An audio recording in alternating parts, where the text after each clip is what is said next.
Welcome to your PMA Pro membership, your gateway to continued professional product marketing development. Whether you're new to the industry or an experienced practitioner, we've covered all bases with our variety of specialist content, including on-demand presentations, templates, exclusive content, mentors, toolkits, learning paths, and more. So let's take a look at exactly what could be all yours as a pro member. Starting with exclusive articles, jam-packed with in-depth insights from experts at companies like Google, LinkedIn, HubSpot, and Drift. And we add new pieces to your dashboard every single week. Your template hub is packed with 50 plus vetted and tested templates and frameworks designed to streamline fundamental processes. Used by companies such as Slack, Microsoft, Twitter, and TikTok, rest assured, you and your team will be equipped with the best materials to enhance your practice. And better yet, we add new templates into your plan every month. Here at PMA, we have a busy event scheduled year-round. And as a pro member, you'll get access to every presentation on demand to enjoy whenever and wherever you please. Better yet, you won't have to pay a cent to attend our virtual festivals and summits. The discounts don't stop there either. As a pro member, you'll also get 10% off our suite of certification programs. After a structured learning experience, then our product marketing learning paths and toolkits are for you. Whether you've got a positioning overhaul on the horizon, want to upskill in sales enablement, or plan for next quarter's product launch, each toolkit and path features presentations, templates, and guides that'll help you hit the ground running and continue your professional development furthermore. Moving on to our peer councils. They're the perfect platform for live, virtual interaction, and the monthly gatherings allow you to connect with an intimate pod of product marketing leaders to strategize and collaborate. And last but not least is our mentor program. Whether you want to be a mentor, mentee, or both, you can accelerate your personal and professional growth by learning from product marketing heavyweights all over the world. So, with product marketing teams at globally recognized brands such as IBM, TikTok, Uber, and Amazon reaping the benefits of the stellar content on offer, why shouldn't you? Sign up for your PMM Pro membership and access a never-ending flow of tried, tested, and recommended tactics, learn from the leading lights in the industry, fast-track your professional development, and accelerate your career trajectory.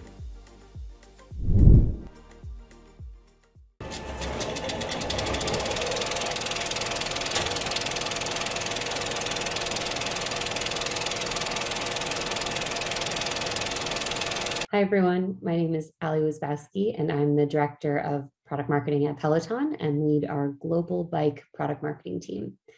Here's a little bit about my background before I jump in.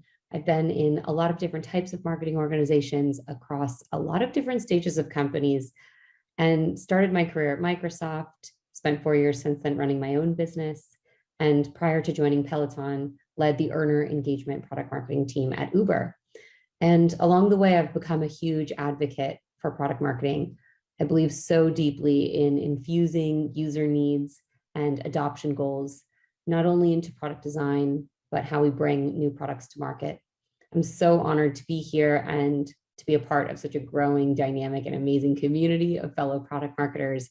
So thank you so much to the Product Marketing Alliance for bringing us all together and putting on this amazing event. Today, I'm going to talk about what it means to be a product marketer at a category leading company and sharing some of my experiences working at companies that have actually created those categories in which they are leading. Imagine what Uber did for rideshare, what Peloton has done for connected fitness. And I'll also point to a few of my other favorite examples of world-class product marketing organizations in companies and at products that we all admire. Today, we're going to talk about a few things. Our goal is to define what it means to be at a category creating and leading product, what to expect as a product marketer in one of these organizations, And I'm going to share 3 of my big tips that I've learned along the way for how to be able to continuously break through and maintain that category leadership position as a product marketer at one of these companies. So first, let's start by defining and identifying across the landscape what category creating and category leading companies are. We're going to talk about 2 different types of companies. There are category creators and category leaders. Category creators have both a breakthrough product and a breakthrough business model. And by contrast, a category leader has the largest market share or the largest percentage of total sales in the given market that they operate in. These are often the same, but not always. But category creators have an opportunity to create the market and accelerate their leadership because they're innovating on their business model, because they've identified a new consumer need and a new product that obviously has a ton of opportunity. What's really exciting, and I think a story that we've seen plan out, is that often category creators are the same as those that are the category leaders. A study by HBR showed that category creating companies often take about 76% of the market share of the categories that they created. And that's really, really powerful. They're able to do that by being first to market, by accelerating their learnings, their awareness, their conversion and adoption. And while it's risky, it can be worth it for them. They've found a product that people want, that people need, and they can deliver it in new, innovative, and breakthrough ways that enable them to scale more quickly than someone who has a product in a more established category. So this is good and creates a big opportunity, I see, for product marketing to play a key role in the growth and the maintenance of that leadership position when you're creating a new category. Here are a few of my favorite examples of the past couple years, products many of us know, use, love, advocate for, and I've had the fortune of working at a few of them. Uber certainly created and accelerated their leadership position in the rideshare market, maintaining the largest rideshare footprint globally across a very, very competitive landscape. Spanx dominates the shapewear market, created by Sarah Blakely, one of my all-time favorite entrepreneurs. None of us could ignore the growth and acceleration of White Claw over the past few years. They've grown spiked seltzer into a $550 million industry. And most recently, and one, of course, that I'm at now, Peloton has really created and innovated and accelerated their leadership position in the connected fitness space, and is expanding globally now in the US, UK, Canada, Germany, France, and soon in Australia. But here's the rub as a product marketer at one of these companies. When you're a market leader, you've proven that there's an entirely new category available, that there's lots of demand. And by doing that, you eliminate the risk for other entrants. And so as a default, what you're going to see is that being a PMM at one of these companies has a little bit of a double-edged sword. You have the responsibility of maintaining your leadership position, but everything that you do that works, it's very likely that your competitors are going to come in and use what they've learned from your success. And so it is up to you to really innovate and figure out creative new ways on how to maintain and accelerate category growth overall, but also maintain your leadership position in it. Now, I've observed a couple trends when this happens. When you come in and you've identified a huge category, tons of demand, and many competitors and lookalike products start following suit. One of those things is that you'll start to see advertising and communications across the landscape of competitors start looking very similar. This is a set of a few different advertisements that we pulled during a time earlier in the year when Peloton was having some challenges getting bikes to prospective customers quickly.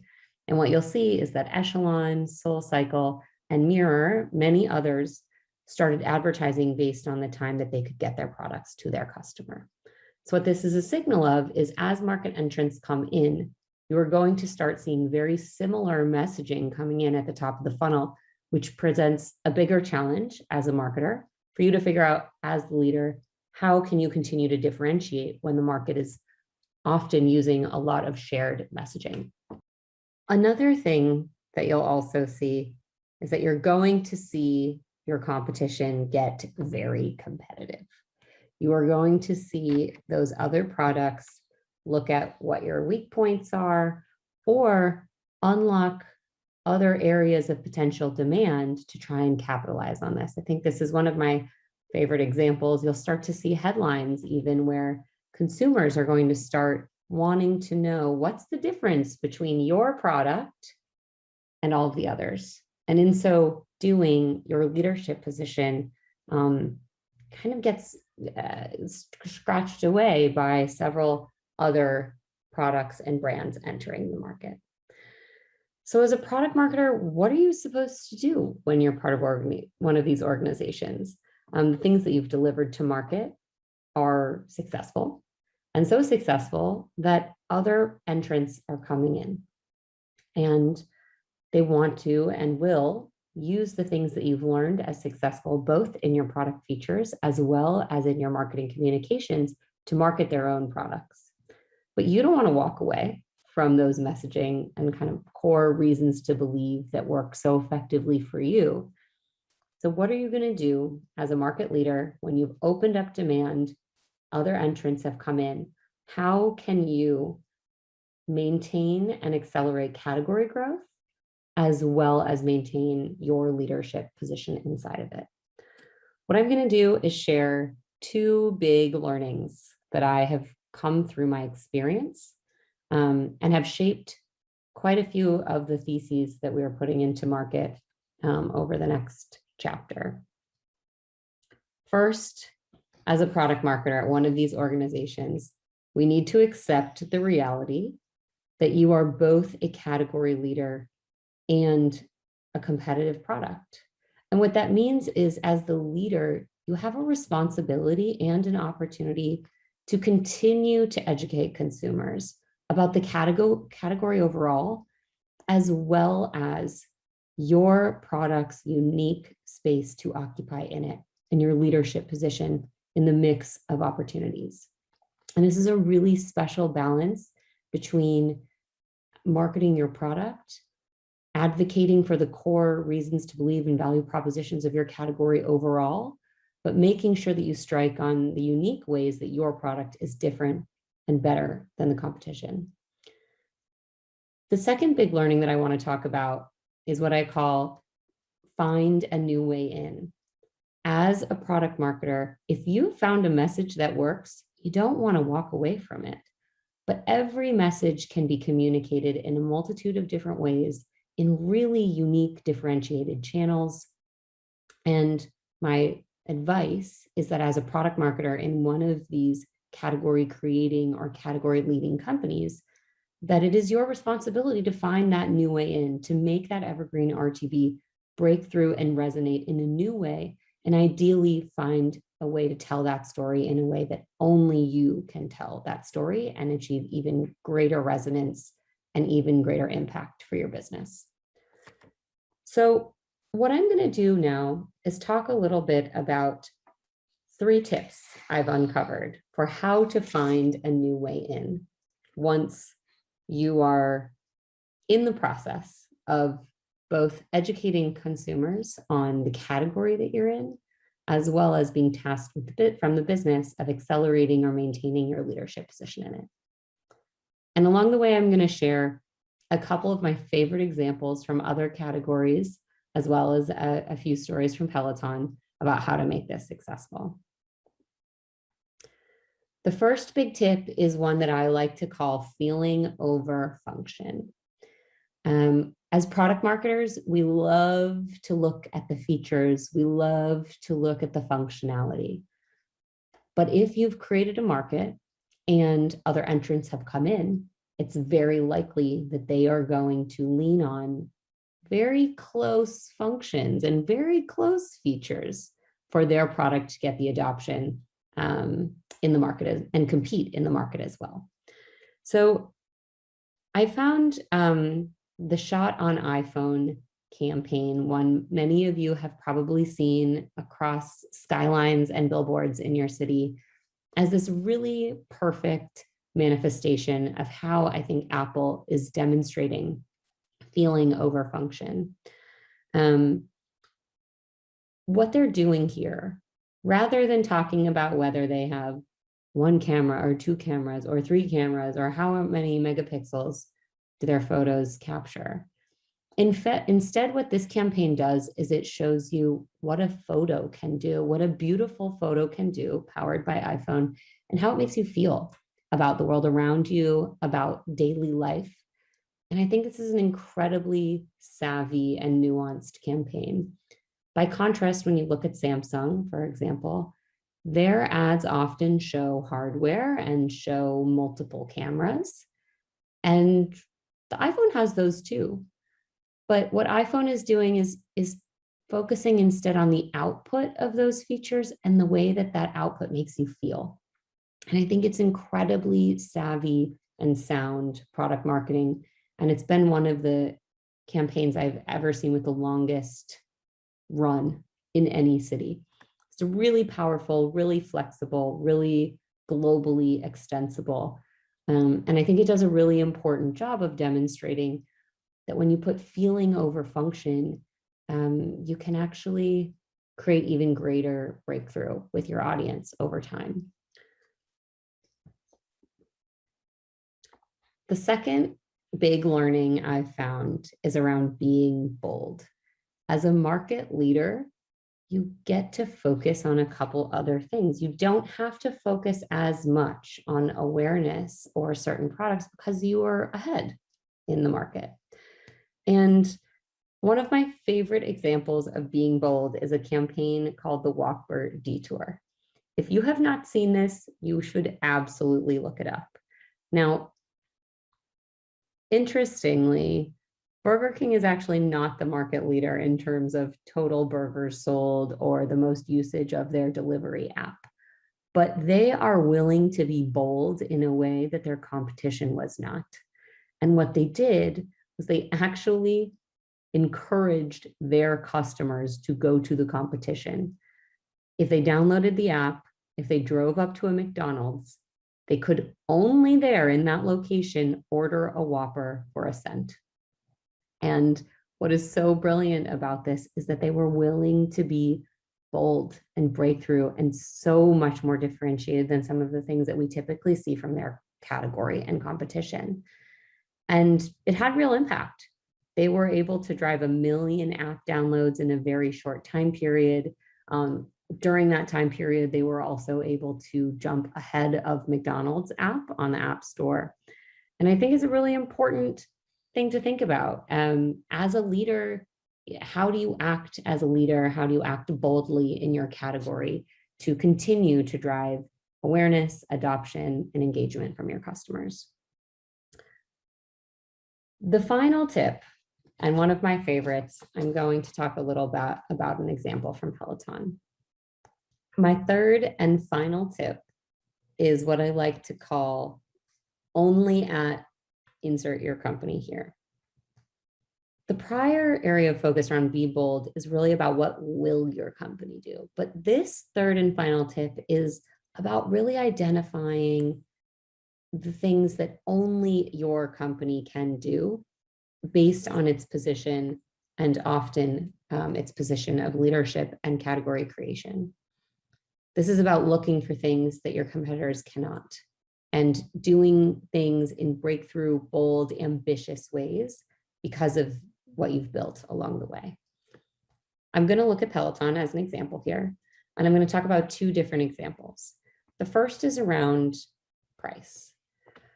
Price is a big barrier for our customers. We understand that it is a high ticket item, and we hear that a lot, especially when prospective customers are asking themselves, am I really going to use this thing? What we actually know, the answer is yes, definitively yes. Our members love it. Our engagement and retention are some of the highest rates that I've ever seen in the industry. And so there's a real opportunity to think about price within that context and tell that story much differently than we ever have before and much differently than any of our competition can. what's really interesting and what you'll see coming to market soon is that we recently used a combination of third-party and proprietary data to tell a story to our prospective customers around price and value in a way that we never could have before.